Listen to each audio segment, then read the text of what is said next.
So unfortunately the day has come, and it is a sad day indeed. We have now marked the end, just as of a few days ago, of Sky Sports Fantasy Football. Now if you haven't seen it already, or maybe you aren't active on Twitter to have found out, the official SkyFF Twitter tweeted this on Tuesday afternoon, which essentially confirms the discontinuing of Sky Fantasy after 15 years of running.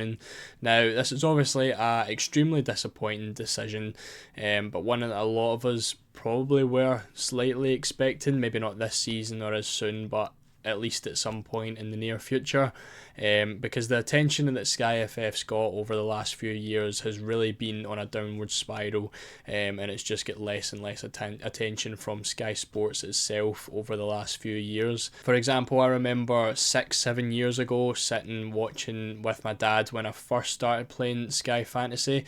We used to sit and watch a show called The Fantasy Football Club, which was a really good show on Sky Sports, and they used to get ex-players in, they used to get managers in, and it really just be talking about the best players for the upcoming season for Sky Fantasy, and that was a couple episodes every year on the build up to the start of the season, and it was really good. It was really insightful. It was quite funny as well, and it was just a good way to get excited for the start of the season, and it was good to kind of get to know the game. Obviously at the time I was still new to the game, and it was a good way to kind of introduce yourself to it. Then randomly one year we're literally just sitting waiting for it to come out, and it get closer and closer to the start of the season. There was just nothing, and obviously at that point it had just been cancelled with, for as far as I know, no explanation, and it was just gone at that point. Then obviously a couple of years ago, this would have been about maybe 5 years ago, that got cancelled 6 years ago, and then as the years went on, as most of us know, Sky Sports just started promoting FPL out of nowhere. You would go on Sky Sports News and you would see the player prices right down the right hand side, and they were literally talking about FPL on Sky Sports News, which really made no sense when they literally had their own fantasy game to speak about. But again, no explanation as to why that ever happened. But to be honest, I did have a bit of hope for the game. Like, obviously at that point you're thinking, geez, this is really bad. But I did have a bit of hope when the World Cup International game came around, obviously with the World Cup 2022, because it did bring a lot of new players to SkyFF due to how poor the official fantasy game was for the World Cup. So it brought a lot of new players, a lot of people who normally play like FPL and had never touched another fantasy game. Brought a lot of people in. Again, a lot of people that interact with all the time on Twitter, mainly due to FPL, came along and played the World Cup game for SkyFF and really enjoyed it. And then most of these people ended up giving SkyFF a proper chance last season, at the start of the last season, for the Premier League game. So there was big expectations on the game last year with so many new players, and a big pool of players, which looked like it was going to be an enjoyable season. And then the official Twitter page just basically went inactive. There was really nothing other than the average remaining transfers that were tweeted, and we were lucky to even get that every week, because there was a lot of weeks that ended up just getting missed out. And again, we were promised that the average remaining transfers would come out every Friday at 12 p.m. noon, and again, very rarely did that ever happen. A lot of the time they were hours late, or again, as I said, it never even got posted. So yeah, there definitely has been a big downward spiral in terms of SkyFF over the last couple of years, and it probably was inevitable at some point. But in all honesty, it probably would have been nice to at least get some clarification that it was going to be ending at some point, rather than waiting until 1 week before the expected release to let everyone know that it wasn't going to be happening. Because again, like myself, obviously preparing graphics and stuff for the upcoming season, mainly Planet FPL, I know basically get screwed the most. I've seen they put out a 40-minute podcast as basically an introduction to the new season on SkyFF, then literally a couple hours later, boom, they're not doing a new one. So yeah, it would have been nice and to at least know a couple months before, because I doubt it was like a sudden decision that it wasn't going to be happening. But I guess that's typical SkyFF fashion to leave things to the last minute and not really tell anyone anything. But I would like to thank everyone who has been here, whether it's been for the Sky YouTube videos or it was for just interacting on Twitter for the SkyFF stuff, because I definitely wouldn't be sitting here making videos right now if it wasn't for the game in general and everyone who has been involved with it, because I only started up my Twitter page in January 2022, where I literally just posted a couple of Sky threads, best goalkeepers, best players, and a couple of plans and stuff like that, just because I was having a good season. I believe that was the year I ended up finishing 101st in the UK, because that's obviously the only region that the game could be played in. But yeah, looking back at them now, there's a couple of bad graphics in there.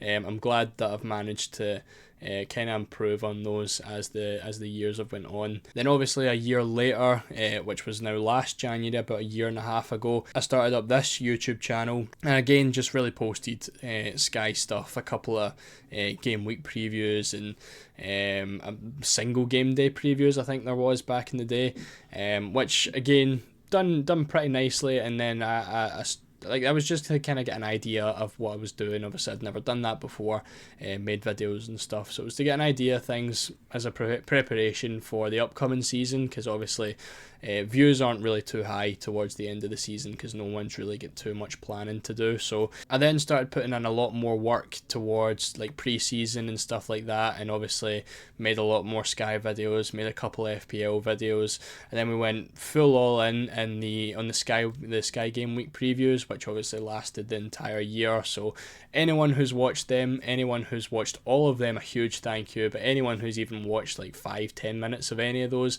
a massive thank you, because again I wouldn't be sitting here making videos right now if it wasn't for you guys. So obviously looking at the plans for this season, there has to be something different because of the discontinuing of Sky Fantasy is leaving me with a lot of extra hours in the week to do something else. So for me personally, I think the full focus is probably going to be on FPL.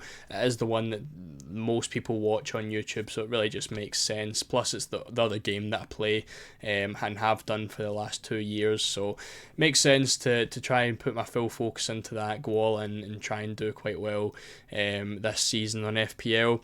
It was an idea I had anyways to kind of do more FPL stuff this year, but I would have done it alongside SkyFF. Obviously with that being discontinuing, I can't just put everything into FPL. I still will definitely be doing UCL Fantasy as well. I'm really excited for UCL Fantasy this year with the new format of the Champions League. So if there is anyone out there looking for a similar game to Sky and you aren't really interested in playing FPL this year, the two that I'm most aware of would be the Sundream Team and Telegraph Fantasy Football. Both of them do some pretty similarities or pretty similar things to Sky.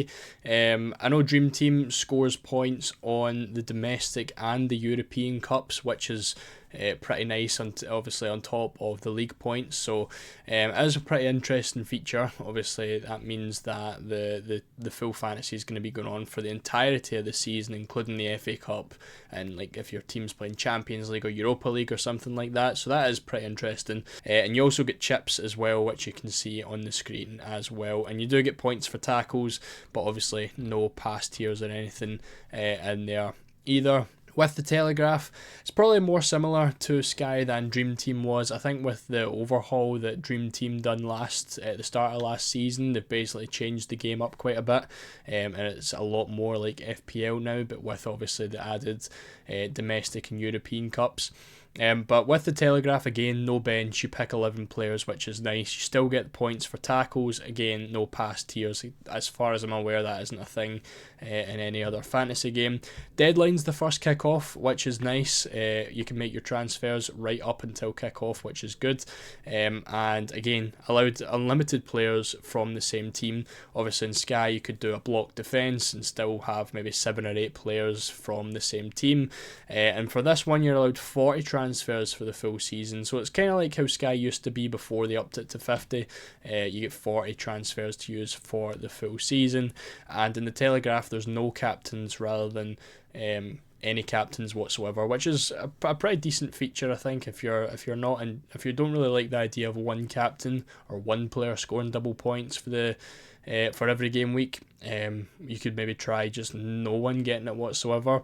So again, if I was looking for the most similar game to Sky, I probably would be looking at the Telegraph this year, but the prizes are nowhere near as good as Sky, where I think you only get £1,000 for winning the Telegraph.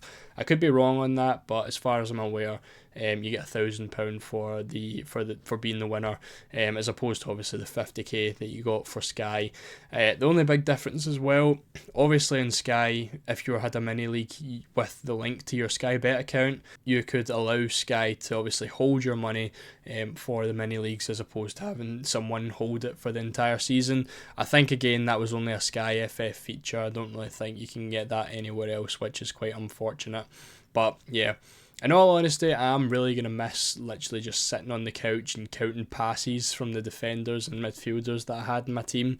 Again, I don't think there was any game similar to that where defenders really mean as much as they did in SkyFF. So yeah, a big shout out as well to FF Stuff, because they were a huge help this season in terms of tracking those stats, whether it was passes, tackles, shots as well, and obviously saves. So I'd just like to show my appreciation for FF Stuff, because it was a huge help over the course of the season. But yeah, hopefully most of you are going to join me this season and playing FPL. Obviously I'm going to be moving on from Sky to playing FPL full time. FPL has never been my main game, so this will be the first year where I'm putting full focus into it and hopefully achieving a decent rank. But yeah, I'm going to be making a lot more videos more regularly on FPL, and hopefully a lot more better videos than last season. But yeah, I'd just like to end things off by saying thank you once again to everyone who has been involved in any of the Sky stuff over the last year or two, whether that's on the YouTube or on the Twitter. And if you're not going to be continuing with this, if you have no interest in UCL Fantasy or FPL, I'd just like to thank you for being involved this year, because again, as I said, I wouldn't be sitting here making videos if it wasn't for you. Thank you all so much for watching over the last year of making Sky videos, and hopefully I will see you all in the next one.